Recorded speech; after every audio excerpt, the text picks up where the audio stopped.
Alhamdulillah, the audience that I'm addressing, they're all, mashallah, well-to-do people.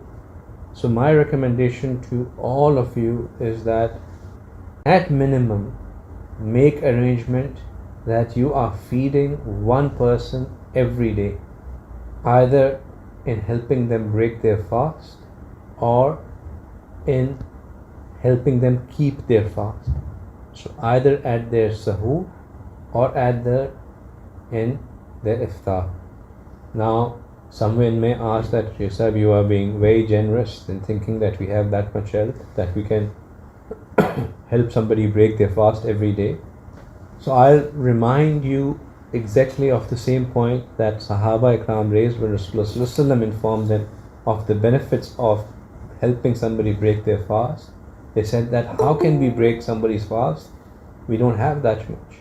And Rasulullah said, when I'm asking you to break somebody's fast, that means that you do it with a glass of milk, with a sip of water, or with one date.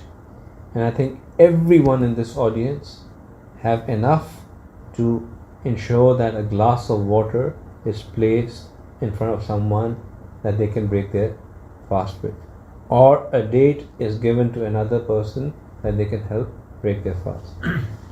Not only do you do that externally, but in your house, encourage your children that they should compete between them or among them to that who will help break the fast of the people who are fasting in the house.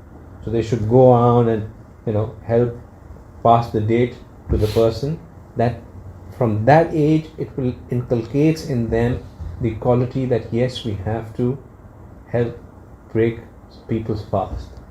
It's a very good exercise, and remind them of the reward of it. The reward that Rasulullah informs us of helping somebody break their fast is that you will get the reward of the person who was fasting without there being any lessening of reward for the person whom you help break the fast. And of course, it helps you get free from fire as well. Right? So Allah subhanahu wa ta'ala does three things. Whoever feeds a fasting person, it shall be forgiveness for his sins, his emancipation from the fire, and there shall be no less ajr for the person whom you help break the fast as well. So he will get his ajr for the fast, but you will get the ajr of his fast, forgiveness from the sins, and freedom from the fire.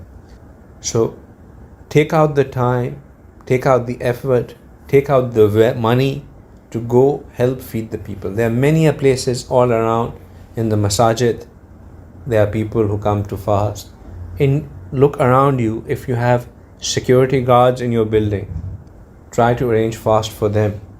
If you have or sahur for them, they still get, if they're doing night duty, they still get iftar from different sources, but they don't have sahur. Arrange sahur for them. So look out for the opportunities to feed people. Look out for the opportunity to help people break their fast.